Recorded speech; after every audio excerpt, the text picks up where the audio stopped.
How hard is it to repeat as NBA champions? Apparently, really hard. In fact, the team we're going to be talking about today, the Golden State Warriors, knows it all too well. For all the success they've accumulated as a franchise, starting with the third most finals appearances in the NBA, 2 MVP players in Wilt Chamberlain and Stephen Curry, and the third most championships with 7 total, they have only managed to repeat once. This is no knock on the Warriors, however, as repeating is an admirable feat in the NBA. For instance, the Bird Celtics never repeated, Magic Johnson only repeated once, as well as the NBA's all-time leader in points, Kareem Abdul-Jabbar. Arguably, the greatest NBA coach of all time, Gregg Popovich, has never repeated. Additionally, repeating as NBA champions poses more of a challenge in today's era of player empowerment, where players have maximum control of where they want to go, equating to more player movement and therefore leading to less continuity within rosters. So, why is it so hard to repeat? A lot of factors. First off, the grind. Going to the finals to win a championship means that you play at least 20 extra games for the season. Next, players age and go through the usual wear and tear. Third, young stars in your roster who shined during the championship run might ask for more money, minutes, or in some cases, both. Usually, players who don't get their desired playing time or role end up leaving for a team that can accommodate their requests. Last but not least, there isn't immediate new help because you either get a late draft pick or have no pick at all because you traded it for players during the season to help in the title quest. Let's focus on the last point, help. To get it out of the way, yes, the Warriors, during their championship runs in recent years when they managed to hoist the Larry O'Brien Trophy 4 times in the last 8 seasons, has had a ton of help. Historically, however, all championship teams had some semblance of help. The bench unit was instrumental for championship teams, such as the Toronto Raptors in 2019 and LeBron James and the 2020 Los Angeles Lakers in the Orlando bubble. Even Dirk Nowitzki and the 2011 Dallas Mavericks turned to crucial role players such as Jason Terry and JJ Barea. The importance of that help would be even more critical in the Warriors' pursuit of repeating. To get there, they need more than Curry, Klay Thompson, and Draymond Green. Lucky for them, they have the personnel necessary to pull it off. Enter the Golden State Warriors bench. If you enjoy NBA analysis, such as this one, please don't forget to like this video and subscribe to the channel.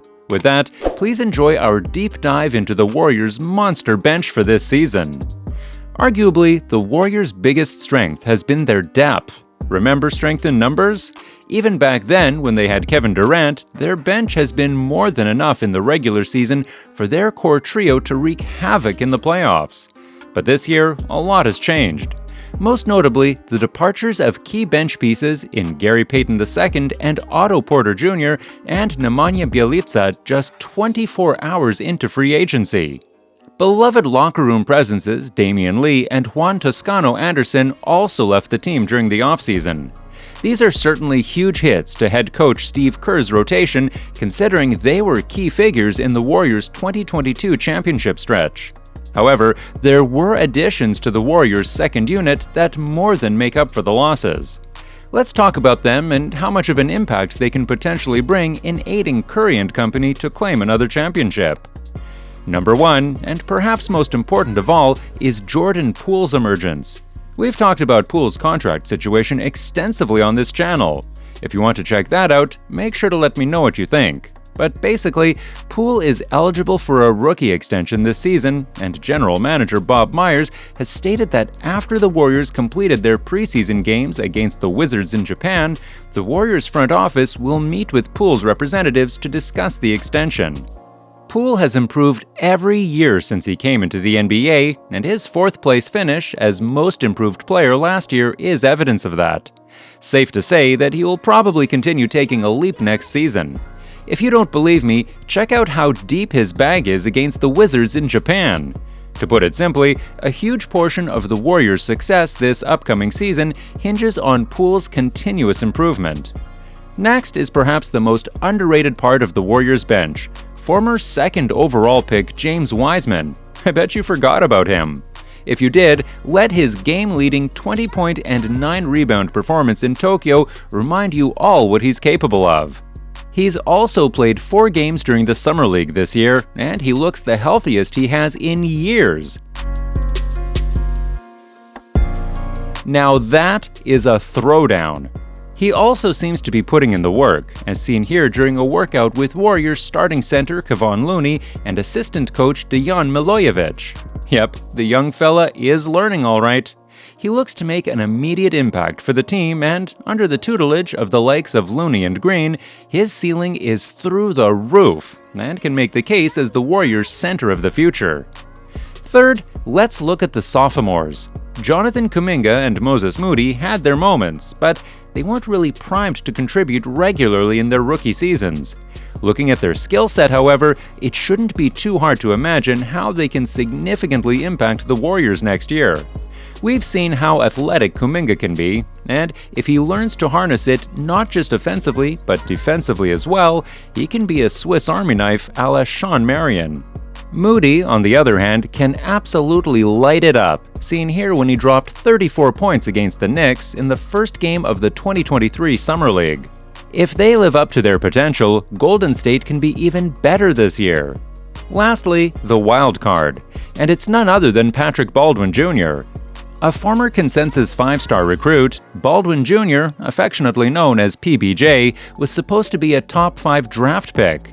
His salivating potential led Duke University to send him an offer in his sophomore year of high school, making him the youngest player ever to receive an offer to play with the esteemed college hoops program.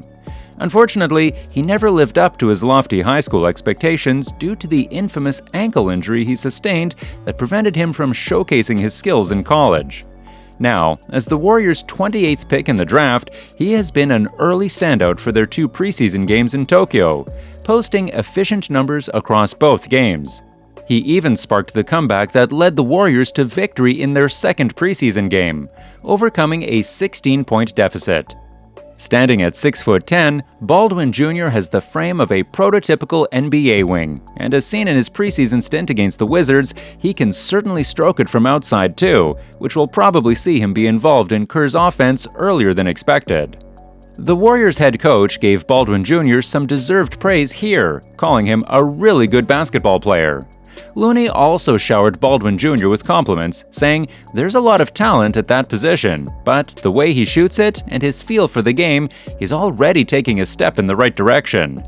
We know what Golden State can do with late lottery picks. See what they did with Poole as proof. It will certainly be up to PBJ if he can live up to the high expectations previously bestowed upon him. But one thing's for sure, there might be no better team for him to be able to do that than the Warriors. All this, considering the Warriors had key offseason acquisitions as well, with Donte DiVincenzo and JaMychal Green providing much-needed veteran presence to their second unit.